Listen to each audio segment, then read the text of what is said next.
Action studio where we always got something to say about the Blue Jays, and my goodness, do we have a freaking lot to say about the Blue Jays, because we know who we're facing in the ALDS. I asked for it. I'm ready to eat my words if I'm wrong, but I hope to God I am right. It is the New York Yankees going against the Toronto Blue Jays for the first time in postseason history. So this is going to be a special series against two AL East rivals. We're going to break down the projected matchups, the key players, the storylines, everything that you need to know about your Blue Jays and the Yankees ALDS matchup right here on Blue Jays Today. I'm your host, Adam Peddle. And I'm your host, Nicholas Playalog. Yeah, it's actually nuts that this is the first time that they have ever played. Like, I'd never even thought about that before, but I just figured that this is something that would have transpired in history, and I guess it never has. So this is this is going to be like the benchmark for future New York Yankees and Blue Jays playoffs and everything like that. Like when we inevitably play them again in the playoffs in 5 years, 10 years, whatever, people are going to go back and look at this series and go, hey,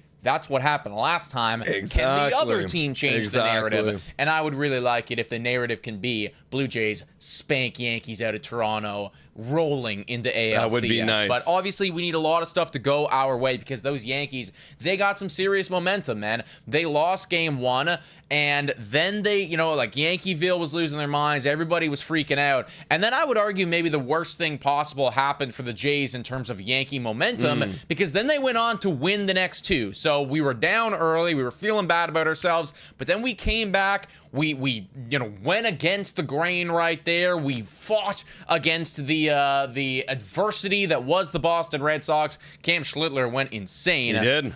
History. Yeah, seriously. Yeah. Either way, though, there is a lot of momentum for the New York Yankees. Also, people in chat saying we're late. We were right on time, folks. I think they're trolling us. Check your watches, everybody, because I think you guys are a little behind right there. You know what's funny is we got to announce the troll of the month. We don't have it for this video, but for our pre-game show tomorrow, which we're going to be going live for, we haven't decided yet on a time, but no, it's going to be several hours before first pitch. I was thinking of some segments today. I'm like, that's a good time to announce troll of the month. So 100%. keep it up, everybody. Also, if the stream lags, let us know. I reset the Wi-Fi.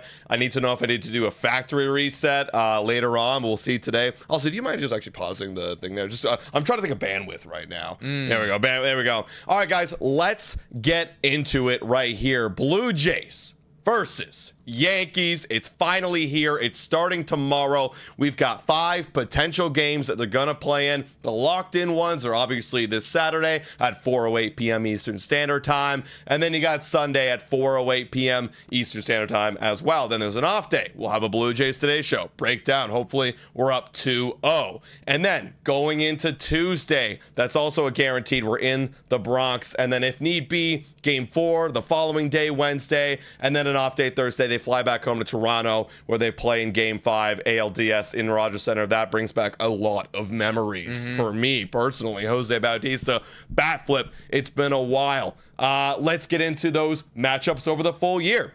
Shout out to Sportsnet Stats. You guys know this. We're going to cover the overall stuff right now. Then we'll get into the nitty gritty. Head-to-head this year, the Blue Jays are 8-5, and honestly, that's why I kind of wanted the Yankees, because I knew these general stats, and I had the feeling that the Blue Jays were better against their starting pitchers than their starting pitchers were against anybody else.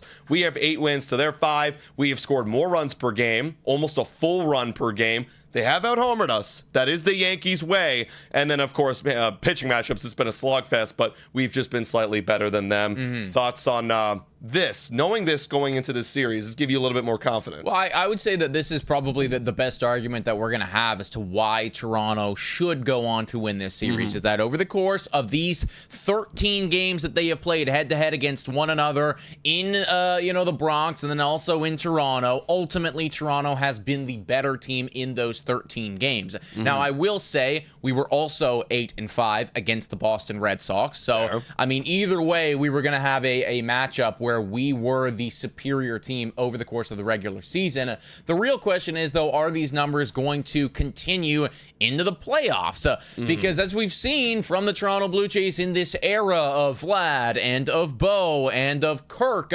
that offense goes ghost mode when we get to the playoffs, and I will go to that Minnesota Twins team. Granted, very different squad. Very different squad. But, that's obviously the narrative that they are going to need to fight against. Because here's the thing, like, in 2022, they actually had amazing offense. I mean, the first game when they faced Luis Castillo in game 1, they were shut down, and that was them going up against great pitching. And at that time, against the Mariners, they didn't really have a good record against them. They struggled against the Mariners that year in 2022. Same with the Minnesota Twins in 2023. And then to further hammer home the point, yeah, their offense was really bad that year. The pitching was great, but the offense wasn't so good. This is the first time kind of where I'm walking in, I'm trying to leave my bias aside, and we have the head-to-head advantage right here. And in the years past, I tried to ignore that and just hope that somehow we could pull through. This time, we actually do have some weight on these numbers right here. Yeah, 100%, man. Now, I do think that the most important stat for me out of all of those, kind of general, zooming out numbers over the course of the whole season is the fact that the Yankees pitching, which in my opinion is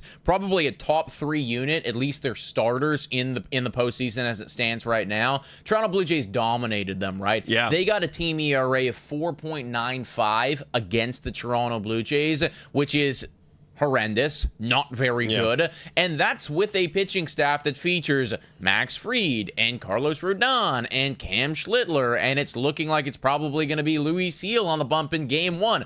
All of those guys have been there effectively all season long. I know Cam Schlittler kind of jumped in, halfway or a third of the way through or what have you, but either way, we have proven that we can get to Max Fried and that we can get to those guys in that rotation and their bullpen as well. So that, to me, is one of the big selling points as to why I am feeling at least hopeful that even though Yankees got a lot of momentum right now, and even though, they entered into the postseason, maybe the hottest team in baseball, and their offense is looking good, I can point to that stat and I can go, okay, well, listen, your pitching, which has dummied the rest of the MLB, you did not dummy the Toronto Blue Jays. Exactly, right? Well, without further ado, let's get into those pitching matchups, because you guys know, if you've been following along Blue Jays Today all year long, every Monday and every Friday, we break down this series preview. Of course, we don't know the rosters yet for both of these teams. We don't know who the pitching matchups are going to exactly be, but we could take some educated guesses. You mentioned it right there. Game 1, Luis Gil on the bump. That's because you had Max Fried going on Tuesday. Tuesday to Saturday, you're going to be pitching on short rest. And looking ahead as well, if you did pitch Max Fried, let's say game 2, you could theoretically swing him back around for the Friday game in a must-win game 5. So I feel like that's where the Yankees will go. So with that being said, game 1, we could be potentially seeing Luis Gil going up against, we all could agree, Kevin Gausman in game 1. I don't know how they're going to deploy these guys, but that right now is the matchup. Let's get into these guys' numbers and what they've done this year against the other opponent. Luis Gil has only pitched 1 time against the Blue Jays. He was coming off an injury in the middle of the summer. Came back recently, September 6th. Played the Blue Jays, except he was pretty darn good. He gave up only 1 earned run, 6 innings, only allowed 3 hits, 4 walks. He had some command issues. That's a big thing with Luis Gil this year. He's had a lot of command issues, but have been fighting his way through it. His number is actually inflated since coming back. He's still got an overall good ERA on the season, but he did do work against the Blue Jays. What are your thoughts right here with Blue Jays against Gil? My thoughts, it's kind of funny that almost exactly coincides with the last time that Vladimir Guerrero Jr. hit a home run. Because correct me if I'm wrong, I believe it was, I think it was one day earlier. I think it was September 5th. Somebody please in the chat if you want to take the time and just take a look at that. But almost 100% confident it was September 5th for Vladimir Guerrero Jr. And the reason that I bring that up is because, one, I mean, obviously Vladdy entered into the postseason being cold. But 2, we are going to need that guy to show up and to break out in this series. I've been saying for a while right now, I want to see a moment from Guerrero. We've seen some of those regular season moments every now and again, but there's a difference between having that June 17th moment and having the, game 162 moment like Alejandro Kirk just had, right? That's a real thing that happened in a critical moment of time, and Alejandro Kirk put the team on his back. I want to see that from Vladimir Guerrero Jr.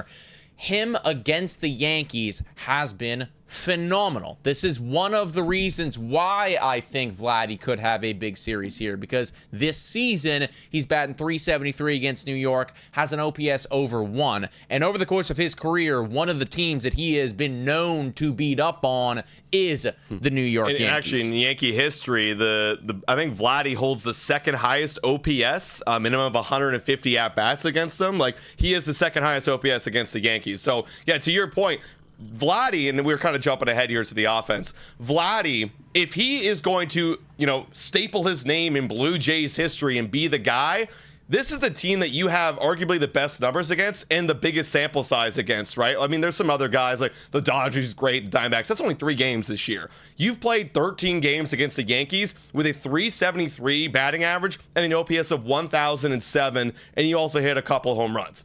Vladdy, in this series, needs to show up, especially because people are asking in the chat, where's Bichette? It's pretty unlikely Bichette's going to be in this series. Maybe he's out on the roster, maybe comes in game 5 or something like that, but it's very unlikely. You need Vladimir Guerrero Jr. to take those numbers and translate them into the postseason. If he doesn't, then clearly the lights are too bright. Yeah, 100%, right? I mean, he's been proven to do it in the past, so if he can't do it right now, what's the possible explanation? It's the moment, and I don't want to be having more of those conversations, because the amount of times that we got to defend Vlad, defend his contract, and say, no, he can do it in the biggest moments of time, I would like to have some proof behind that.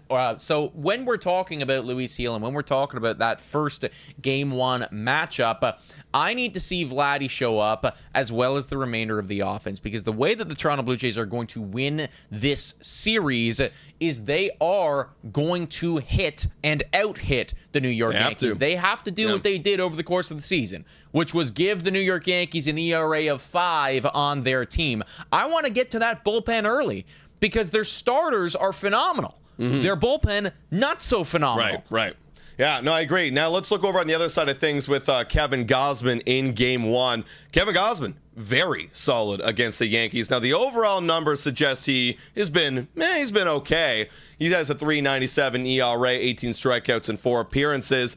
And he's also got 2-1 record. But the last 2 starts, when Kevin Gausman was starting to churn, he was starting to cook a little bit, he was really doing well. He went 7 innings and only given up 1 earned run against the Yankees on July 21st. And then September 5th in the Bronx, he went 8 innings, 1 earned run, 4 hits. So, this is the ace level stuff. I think, any questions about who goes Game 1, I mean, look at those numbers right there. He has dominated the Yankees in the last 2 appearances. I think you got to keep that going again in this one. There's no questions for me who's going in Game 1. It is Kevin Gausman. It's been Kevin Gausman. Now, he did have 2 rough starts to finish off the season. Hopefully those were just nothing burgers. It wasn't against the New York Yankees, but hopefully they were just kind of nothing burgers right there, and we could throw that one in the trash. But Kevin Gausman's going to be the Game 1 guy. He is obviously got our best chance to win, and I'm going to play a devil's advocate here to kind of jump over to the Yankee side of things. If I was looking at this from a Yankees fan perspective, and I was looking at this series and I was thinking about, okay, why are we going to go? Why are we going to win this thing? What I would be worried about, or I guess what I'd be excited about if I was a Yankee fan, is the depth of the Toronto Blue Jays pitching staff and their starters. Because that's something that the New York Yankees, they obviously have over us, right? In that Game 1 matchup, Gil versus Gausman, I like that for us.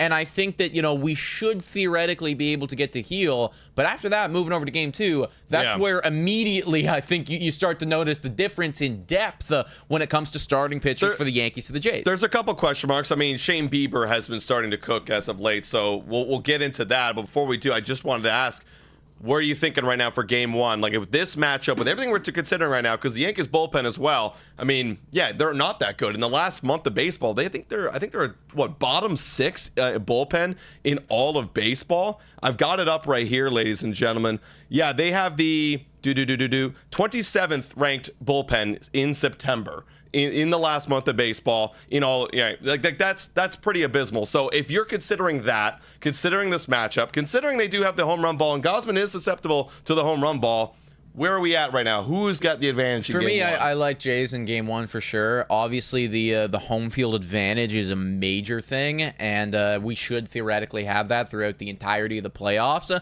So that to me, like everything is leaning Jays in this one. Heel is their most questionable pitcher over there on New York, and you got our biggest exclamation point as a pitcher in Kevin Gausman, plus the home field advantage, plus the rest. I would say that game one is going to be a Toronto Blue Jays W. If it's not, I'm going to be shitting myself because I'll be honest, I'm already thinking about game two and how I'm going to be predicting this series.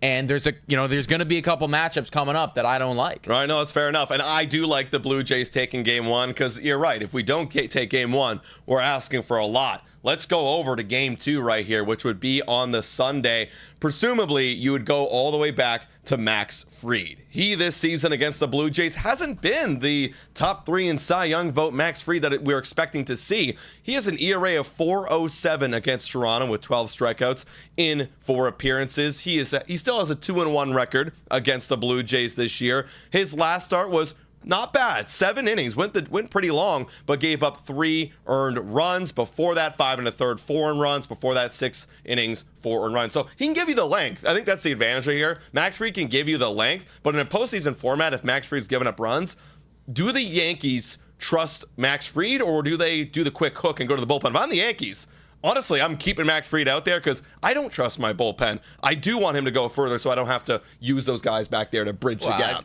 I would trust Max Fried. And again, like 7 innings, 3 earned runs. I know that that seems good from an offensive standpoint because they're like, 3 earned runs. That's still a quality start. Yeah, that's still a very quality start. And then there's only 2 innings left of baseball. And if you don't tack on a couple more, are we going to win the ball game with 3 runs?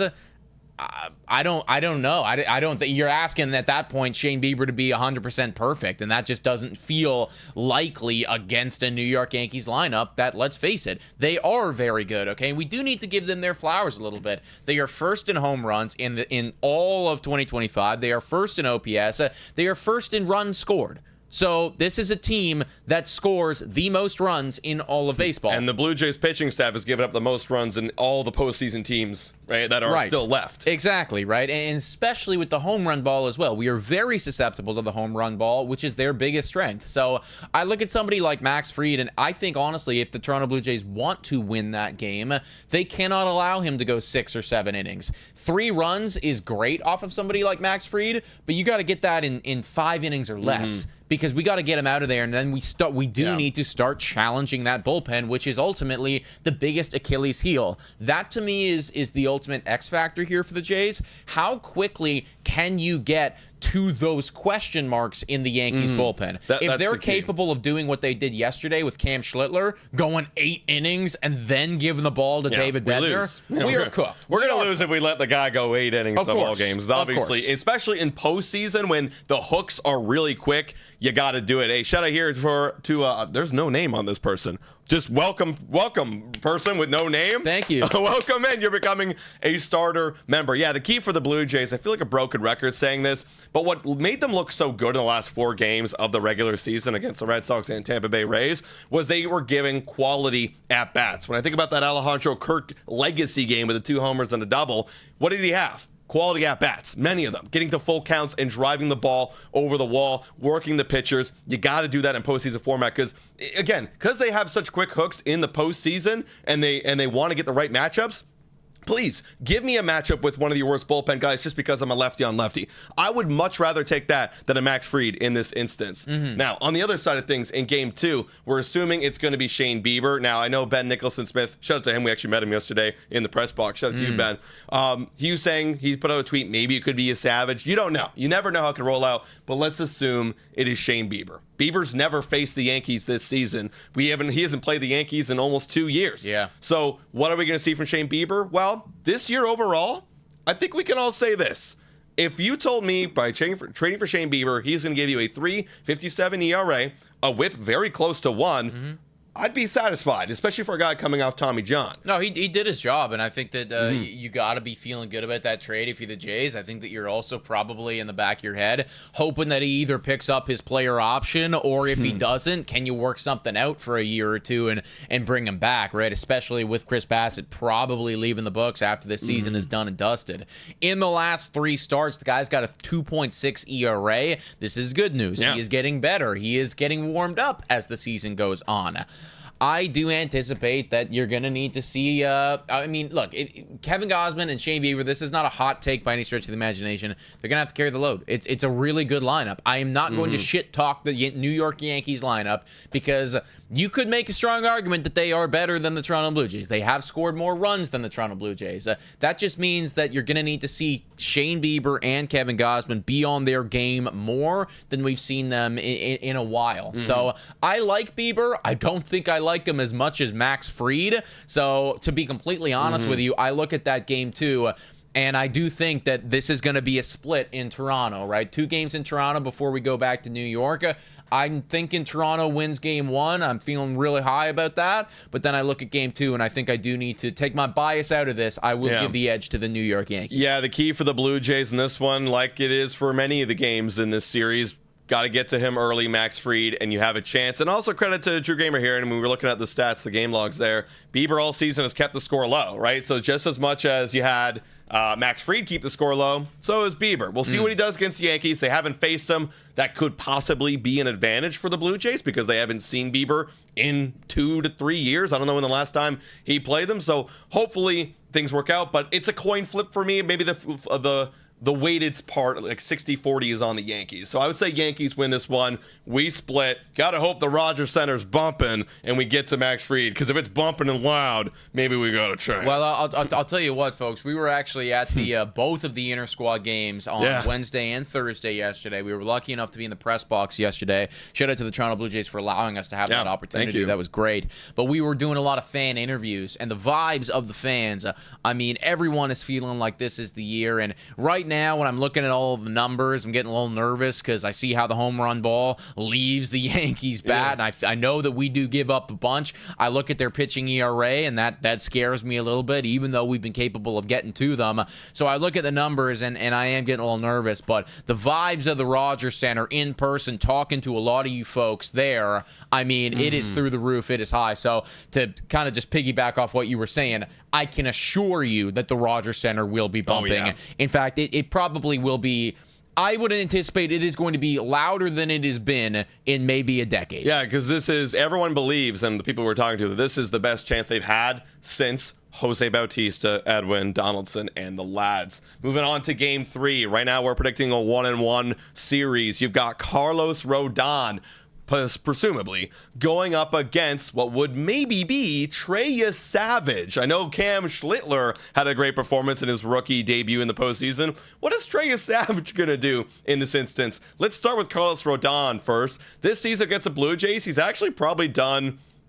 He's done okay. 5 innings each time against the Blue Jays, 2 earned run each. Like, it's pretty identical. 5 hits the first time, 6 hits the second time, 3 walks the first time, 5 walks the second time. That tells me, hey, you got to get this guy his pitch count working. Because I do remember when we faced him, the reason why he only gone 5 innings is we were working his pitch count a lot. Blue Jays got to do the same thing. He's going up against Trey Yesavage. This has got to be the. That's so nerve-wracking. I know, me, man. I know, and I know, Drew Gamer in the chat might be excited, thinking he's going to do it. But again, got to remember, this is a rookie. We did just see Cam Schlittler do it, so you can make an argument. Well, anyone can do it if Cam Schlittler can do it.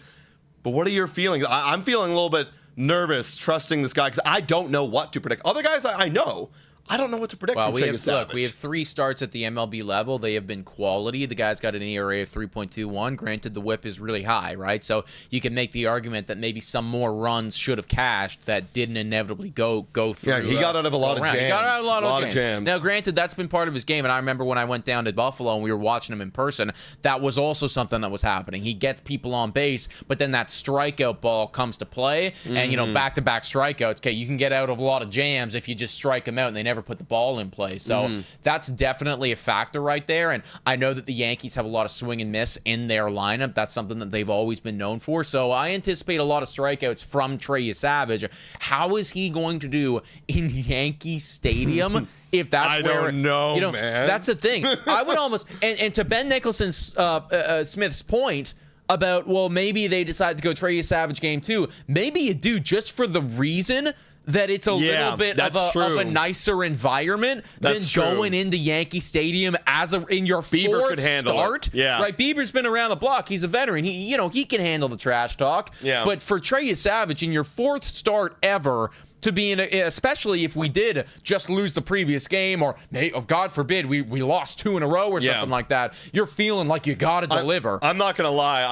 I think I'm with that exactly. Bieber should go game 3. We're gonna play game 3 anyways. I think Trey's got to go game 2. I'm with you. When you think about it like that, it's like that is just so much pressure. I don't that kid. I don't want the Yankee fans are vicious. No offense, Yankee fans, but when the adrenaline's high and the beer's flowing, it's going to be dangerous for Trey Yesavage, a 22-year-old. I'm with you in that sense, but let's keep it going like this because we've already talked about it. If he is to go in game 3, I believe in the talent of Trey Yesavage, and I do think that.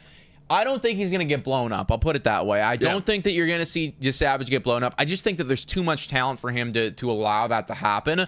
But is he going to be able to outduel Carlos Rodon, who we've seen go 5 innings, give up 2 runs? That I'm not convinced about.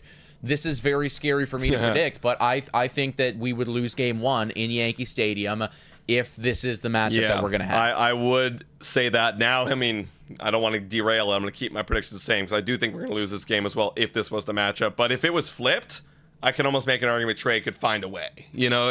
Find a way to get it done in game 2, and then Bieber might be able to find a way against Carlos Rodon. Exactly. And keep in mind as well, we were having this same conversation about pressure and about anxiety and all that shit when it was a first start at the Rogers Center in a must-win game. And he did it. He did it without blinking. Yeah. Right? Like, he was actually phenomenal. So this might all be a moot point, and he might walk into Yankee Stadium just like flop his dick on the table and absolutely dominate. Let's say right? different environments, right? Because everyone's cheering you on versus everyone getting at you. Exactly. So it's like I almost want to put him in that exact same environment. We'll be louder for sure, but it's still the same thing. Must win. You did it before. You just did it, right? You've been here. Everybody's got your back. Everybody also is aware, even though we're going to be, emotions are heightened. I don't think anybody's going to be booing you out of the stadium, even if you did get blown up. Right. Because we all know who you are. Right. Everyone in that stadium knows that this is your 4th MLB start. So you're allowed a little bit of wiggle room, whereas Yankee Stadium, like, they're going to let you have it. You walk one guy and they are going to let you hear about it. So maybe a little bit of a managerial, I don't know. That's going to be an interesting choice right there from John Schneider to see what it is that he does with Trey. I like it. Well, with all this being said, we're sticking with these original predictions. We're saying the Yankees are up 2-1. We're going to finish this game 4 right here. This is a very interesting one because you're still in the Bronx and you've got what would be their rookie that just dominated, made history last night. The youngest player, not youngest, I always say that, the rookie in their first MLB postseason start with the most strikeouts, 12 last night. It was amazing. Cam Schlittler was unbelievable. However, against the Blue Jays this season, we've had his number. He has pitched for an 8.10 ERA in 2 appearances. He got served up the loss in the last one. He got the decision there. Yeah, just absolute shit kicking by the Blue Jays. So, I mean, is that magical performance going to translate here, or do the Blue Jays still have his number? Well, I'll tell you what, man. I sure as hell aren't about to predict on Blue Jays today that we're going to lose in Game 4. No, we're gonna put the asterisk because we think that Trey Yesavage now is going to go Game 2. Exactly. Yeah. And like, look, if we lose, I think it's going to be in a Game 5. Both Adam and I were saying previously that like we do think that this is going to be a Game 5 type of scenario, and when it's down to one game, anything can happen like that. This being said, Cam Schlittler was awesome, deserves his flowers, tip of the cap to you. Congratulations. You've now earned the right to play the Toronto Blue Jays. They are going to deliver a shit kicking to you, though, in Game 4 of the ALDS. That being said, though, we had better have Chris Bassett on the bump because we are predicting it is going to be between Chris Bassett and Max Scherzer for that Game 4 start. Bassett was out yesterday. He was in the red jersey. He was throwing a little bit. Same with Scherzer, not in the red jersey, but also throwing a little bit. Scherzer was giving up some loud contact, folks. I know it's an inter-squad game. To AAA guys. Exactly, to AAA guys. So it's an inter-squad game. He probably wasn't going 100%. No one really was. But still, the confidence level, I would imagine, even for an individual like Max Scherzer, who's been there, done that, I think is probably at an all-time low right now. I just don't see a reality where you can feel comfortable putting out Max Scherzer with what he's been doing recently. Chris Bassett needs to be healthy. He's got to be on that postseason roster, and he probably needs to start that game piggybacked by Eric Lauer and friends. Yeah, now the one note about Chris Bassett, even though he's got a 3.80 ERA against the Yankees this season, very good. Last time out against the Yankees went 5 innings, 0 earned runs in Yankee Stadium. He does have that asterisk of like, well, on the road he's been bad. But I like going based off this, right? Like, he did pitch well in Yankee Stadium last time out. He did get served up the L, but that's to no fault of his own. He didn't have a single earned run against him. All were errors by your Toronto Blue Jays. Yeah, I got to go Chris Bassett here in a Game 4 situation, folks. And if that happens against the rookie, I do feel somewhat confident the Blue Jays might have the edge here. Well, look, what's been the key the whole season? The offense. Okay, we're just talking pitching right now, but ultimately the offense has gotta play. I started off this entire thing talking about Vladdy. Vladdy's gotta have his moment. All right, you go into Yankee Stadium, and you have your moment. You put up and you have your moment. That's what it's gonna be. You know, you look at these pitching matchups, we lose. That's actually just the fact of the matter. When we are just evaluating the pitching matchups, they have a better pitching staff than we do. That's the fact. The starting pitching staff. The starting pitching staff. Yeah, the bullpen's very drastic. Correct. But the starting pitching staff, they got a better pitching staff than we do. We lose if we're just factoring that in. Well, I am factoring in the fact that the Blue Jays offense is going to come out swinging. They're going to have their tough at-bats, and we are going to have a couple games in here where we put up 5 or 6 runs. And our record when we put up 6 or more runs, especially... It's like 50? It's something stupid, 57-1 or something like that. Yeah. I know for sure it's 1 loss, and it's high 50 wins. Yeah. So that's the formula. Yeah, no, it is. It is. Now, if they're 2-2, and I do think they're going to force a Game 5 coming back to Toronto on Friday, you got to assume they're going to bring back Max Fried, and it's going to be Kevin Gausman. If that's the situation at the Rogers Center, I think the Blue Jays got a chance to win this series. Of course, right? At the Rogers Center, it's the home field advantage. I am going to say that we are going to win this series. Ultimately, there is a shitload of bias in there right now. But we are 8-5 against them. We are 8-5. We have a good home record against them, 6-1. Kevin Gausman dominates them this season. Max Fried, not so much. We have had a better bullpen in the last month, everybody. Like, looking down here, our bullpen's ranked 9th in September. Yes. Theirs is 27th. So, like, if we can get that bullpen, I think we got a chance. We're the best team at coming back in the end. This is bias aside. I think we genuinely have a chance to win the series, especially if we force a Game 5 into Rogers Center. Well, of course we got a series, and I do think if we get to Game 5, this is the benefit of the home field advantage. We've been incredible at home. I like our chances in the Rogers Center. So ultimately, that is what our prediction is going to be for this one. 5 games, Jays win in 5, move on to the ALCS, probably get smacked down by the Seattle Mariners if we get there. But look, that's a problem for future Toronto Blue Jays. Future Nick and Adam. Let's honestly, and it's always a double-edged sword. I would love for the Tigers to beat the Mariners, but then if the Tigers beat the Mariners, that means the Tigers are hot. But just looking at a roster standpoint, I'd rather have the Tigers. So we'll get that. We have to win this series first. We got to win Game 1 tomorrow first. We're going to be live for it tomorrow. We're going to go, like I said off the top of the show, we're going to be live very, very early in the morning.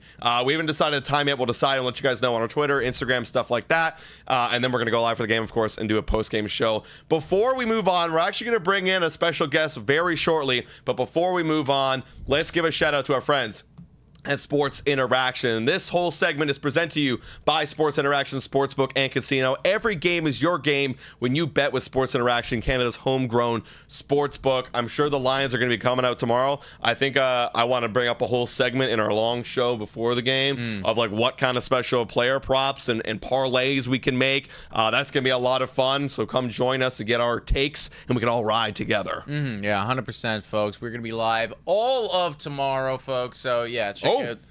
Sorry to interrupt. Kevin Gausman, this is by Keegan Matheson, will start Game 1 for the Blue Jays. There you go. It's official. It is official. Yeah, there you go. We knew that one was coming, but when you first said that, I was like, oh my God, is he like injured? Oh yeah, no. I probably would have had a different reaction. Oh no. Yeah, well, I was like, because we know he's starting. Yeah. Anyways, okay. Game 1 starter Kevin Gausman. We knew it was coming, but shout out once again to Sports Interaction, guys. It is the spot. Ontario only, 19 plus. please play responsibly. To help us further break down this series, we are going to invite our friend over here from the Walk Off Podcast. He is also going to be live effectively for hours tomorrow. Yeah. But shout out to our buddy here, Scott from the Walk Off Podcast. What up? Adam, so listen, Adam's been saying, Scott, that he wants New York. And I am skeptical to come out and say that, because I do think that there are some statistics that you can pull at and you can say, hey, this is something that is, very favoriting New York here. What are your thoughts? Are you happy with this matchup, and are you feeling good about Toronto delivering it to the New York Yankees? Oh, wait, I can't hear you, Scott. Can't hear you at all. Check that. What's going on, Scott? Where's your mic?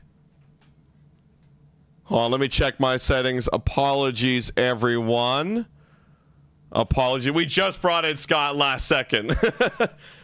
Can't hear. Let me keep checking. Hello. Apologies, everybody. Apologies. I know Scott's got great wisdom that he's spewing right now. Unmute your mic, homeless guy. Everyone's calling. No. Bye, Scott. That's all good. That's okay. Can't figure out the technology. We will talk with Scott probably later at some other. Let's bring him in and see what happens. Let's see what the volume being none.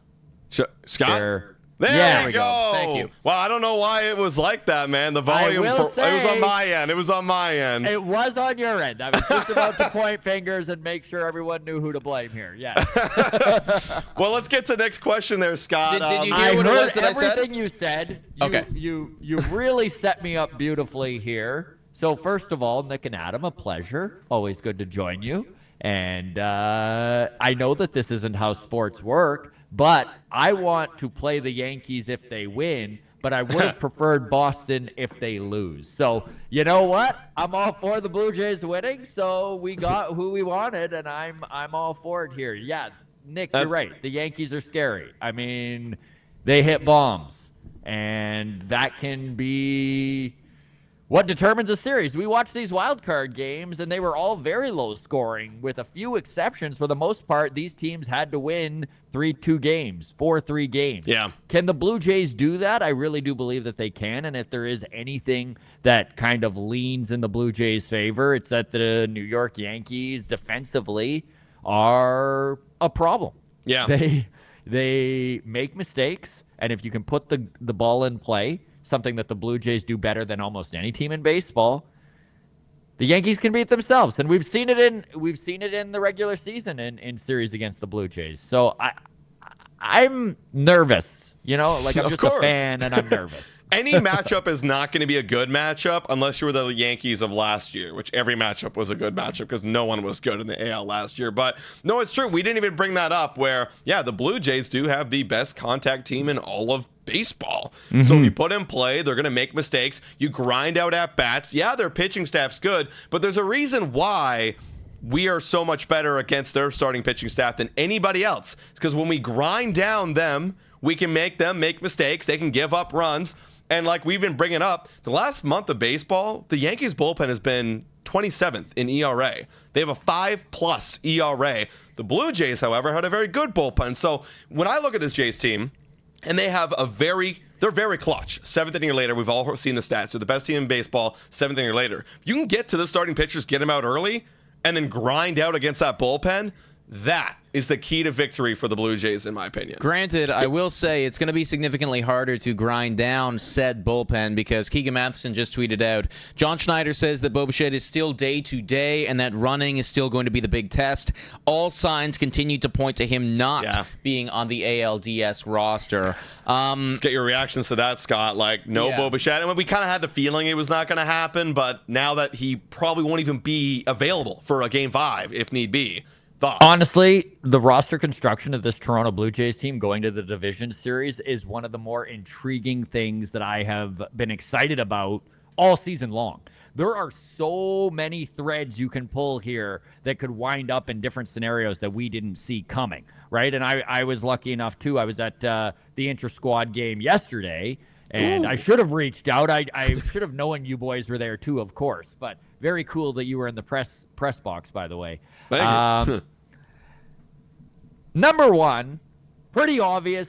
Everyone was kind of going at half mast, right? Like Springer hit a few hard balls to third base where he was kind of like everyone was kind of in that mode of no hammies pulled, no quads pulled. Everyone, you know. But you know who was going harder than anyone?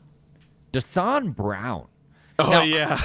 listen, I'm not saying that this is an option, but I'm also kind of saying this is an option. And I'm really curious to see how the Blue Jays go about this, because we did watch them shock everyone in Blue Jays land in 2023 when they added Cam Eden as a speedster, as a bench piece to that 2023 playoff roster. And is there a spot with Bichette maybe not being on this division roster? Is there a spot for a guy who is the fastest dude in the organization? And from what we watched yesterday, holy shit, Dasan Brown wants to be on this squad. Again, is he a difference maker? I don't know. You don't want him necessarily taking at bats, but would it be nice to have that option? Alejandro Kirk hits a double, and there's 2 outs, and all of a sudden you can do the old switcheroo and bring in the fastest guy in the organization. How does the pitching work out? Right? Well, you know, I watched. Go ahead, Scott. Finish. How does the pitching work out in that? Are we going to see piggybacks? Are we going to see? And I loved your guys' breakdown, but I do think that Trey Yesavage in Game 2 is not an impossibility at all. I also wonder, how hard do they push Gausman? Do they go 1 day less rest and just pitch Gausman in Game 4? You know, like, is all of this talk that we're kind of laying out here about, is it going to be Bassett? Is it going to be Scherzer? How do they go about Game 4? Are we all just kind of looking too deeply into this, and the Blue Jays are just going to go with their horses? They might. But to your point, like, I mean, they have shown in the past they like to play those matchups. I mean, even before like John Schneider, Ross Atkins era when constructing rosters, you brought up a great example. Kirk hits a double. You bring in a pinch runner of Dasan Brown. You know what that just reminded me of? 2015 inning 7. Martin gets on with an error, makes it to second with another error. Who comes in? Dalton Pompey. Dalton Pompey.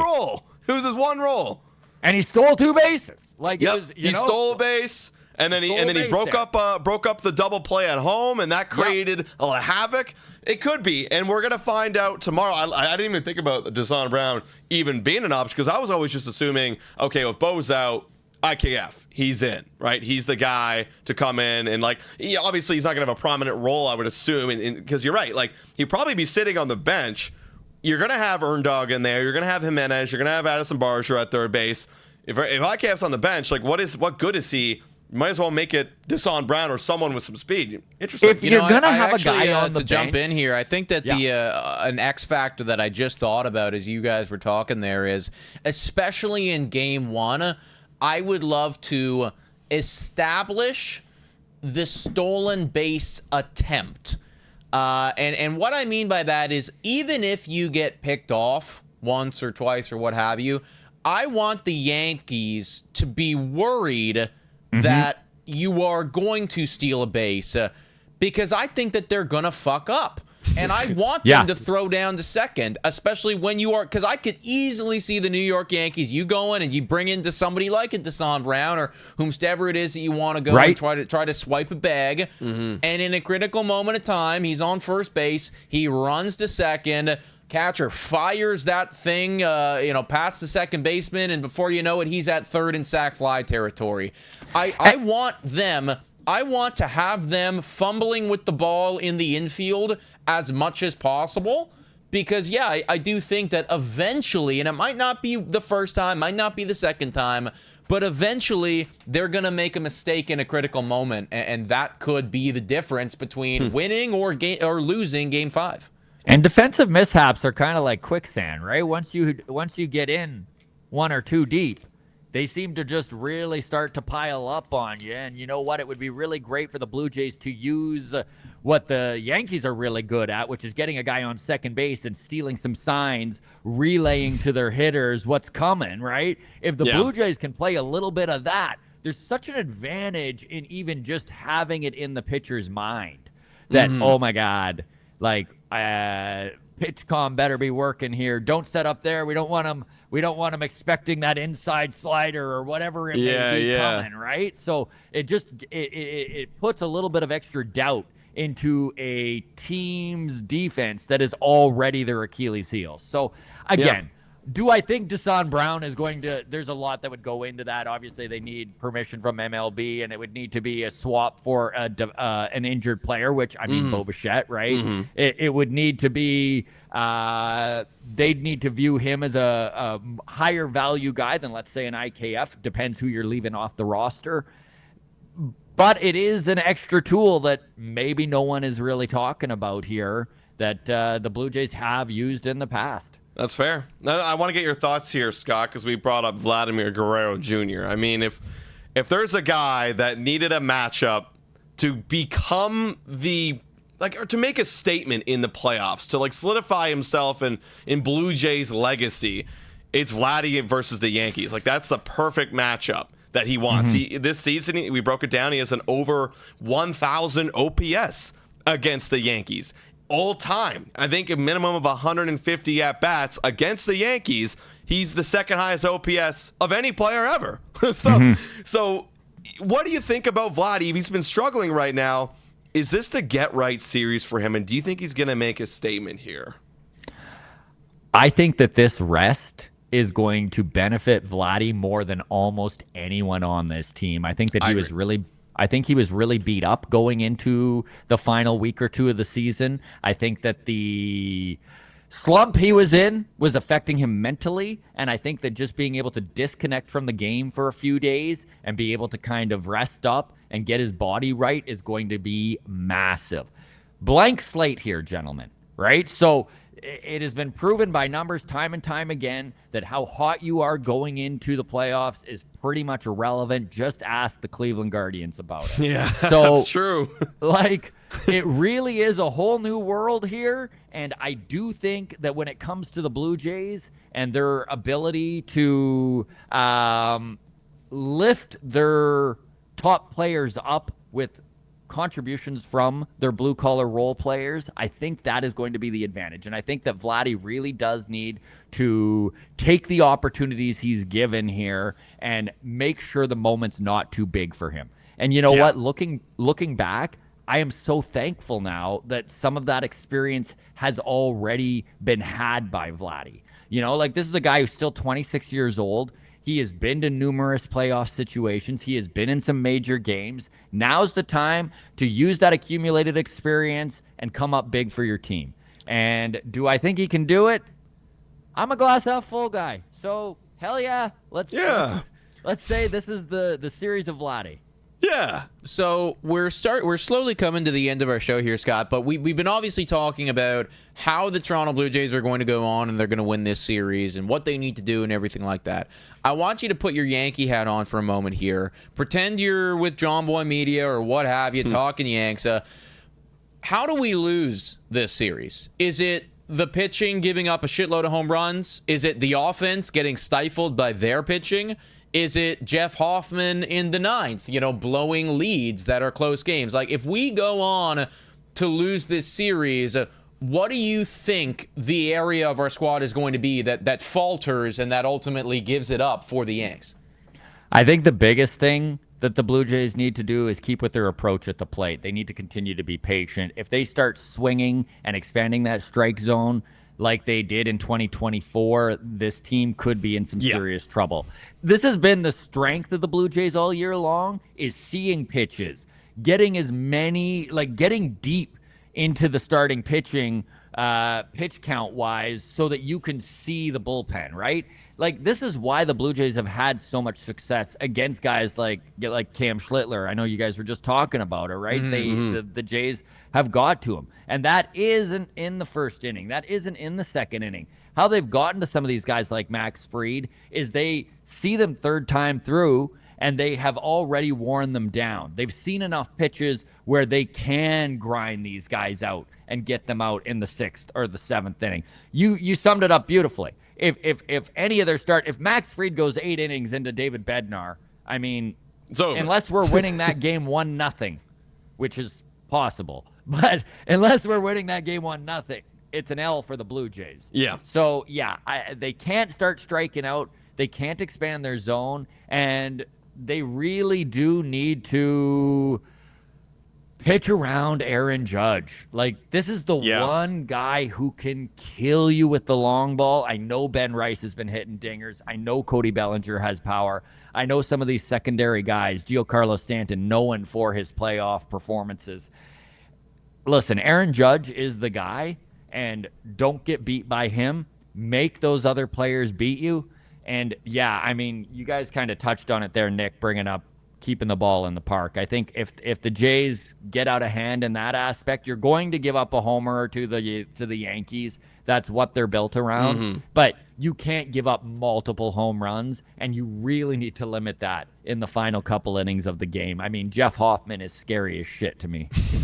I know. And Nick's been saying it for about a month now that Jeff Hoffman will blow a game. So get ready, everybody. It might happen. I'll be honest. Like, this is, I think, the worst matchup for that. Well, maybe Seattle as well. Because of the home run ball, But because of the home run ball, right? Because when Jeff Hoffman, like, when he gets beat, it's off the hard hit contact. It's not like Brendan Little where he walks a bunch of guys and, he's fumbling around. No, he pumps it in the zone, and they just send it out of there. So, yeah, I am absolutely going to be shitting bricks if we see Jeff Hoffman coming into the 9th, and it is an inning that's got Judge or Bellinger or Stanton or I mean they all can hit bombs, right? They really all can do it. So yes, and have all year.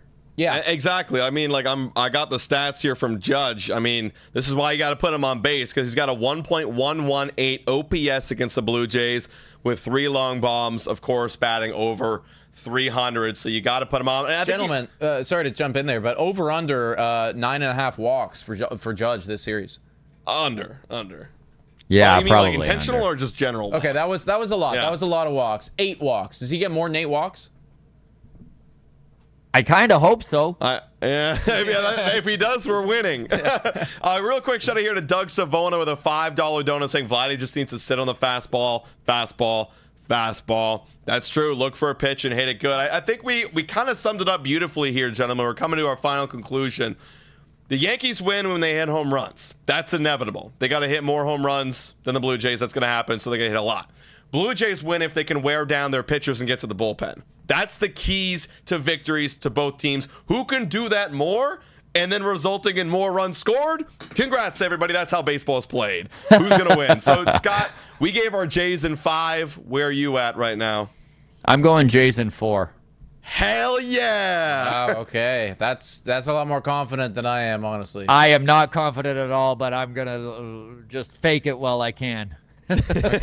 Yeah, fair enough, man. Fair enough.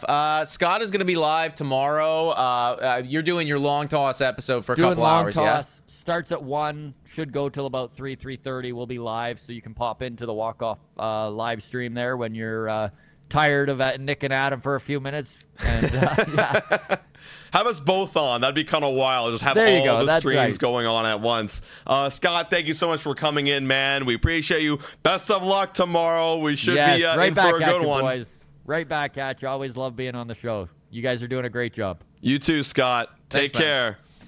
All right, guys, let's give one more shout out, and we'll kind of wrap this one up to another sponsor of the show. That is Pizza. Meet your new game time favorite, the Stromboli and drink combo from Pizza. We should be getting that tomorrow, I hope, for our pregame show. It comes in 4 mouth-watering flavors: pepperoni, pesto Mediterranean, 4 meat, and a smoky barbecue chicken. Roll up with pizza today. Don't wait. Swing by Pizza today or order on the Pizza app or online at pizzapizza.ca. Pizza, because everyone deserves pizza. I got a couple more highlights here I wanted to bring up for y'all. We brought up Aaron Judge right there. Obviously, he's the best player in baseball. He does F up literally everybody. But some other key players, because, you saw in that wild card series, you saw Volpe getting hot, Jazz, getting some clutch moments right there for the team. Trent Grisham's been pretty good all year. But against the Jays, those guys aren't really a factor. The guys who are a factor are the guys surrounding Aaron Judge. So it's something to note when you are going to put Aaron Judge on first. Obviously, I would take anybody versus everybody over Aaron Judge in a matchup. But, Cody Bellinger and Stanton are no slouches. Bellinger this year against the Blue Jays has an 890 OPS against the boys, almost batting 300 with 2 home runs. Same with Stanton as well. Against the Toronto Blue Jays, he's been a menace. 826 OPS with 3 homers, batting 214. So they hit a lot of homers against the Jays. They're probably going to hit 1 or 2 in this series. You got to imagine.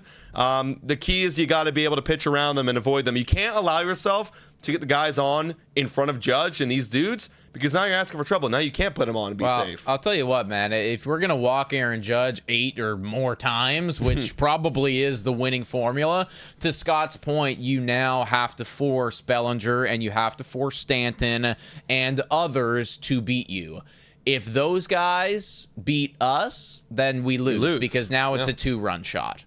And we cannot afford to be giving up 2-run shots every time Aaron Judge steps up to the plate and we walk him to first and then Stanton sends one out of the yard. So, we're going to neutralize Aaron Judge as much as possible by just putting him on first base, but that now puts all the pressure on the pitcher and also on Bellinger and friends that they are going to be the ones that you really got to focus in on. So, if you're going to learn how to beat up on anyone and the Achilles heel of anyone in that lineup, it's the 2 or 3 guys that are batting behind Aaron Judge. Right. Because, that's going to be the make or break. If you put him on and then you let them do their work, it is going to be game over.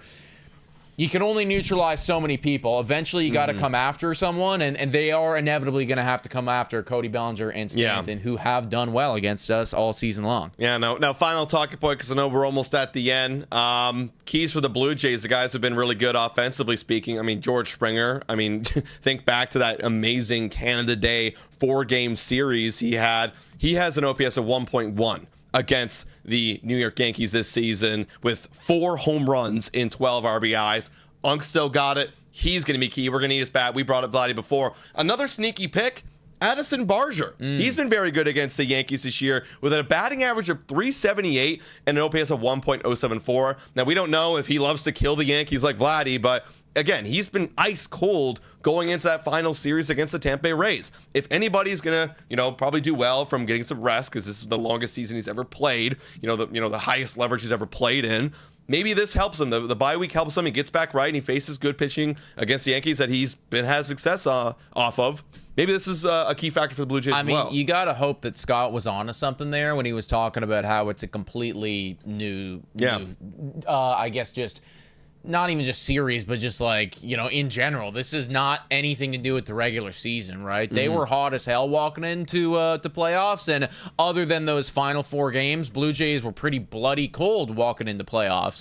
But same were the Guardians, right? Guardians were hot as hell, and then they just got ousted. Yeah. And we've seen this happen, various other times. So we have to cross our fingers and hope that all those boys put what was happening in the early and middle parts of September in the rearview mirror, and October's a completely different month. You got 5 or 6 days off, whatever the math works out to be, 5 days off to just relax, get in the cages, do your inter-squad games, have some fun.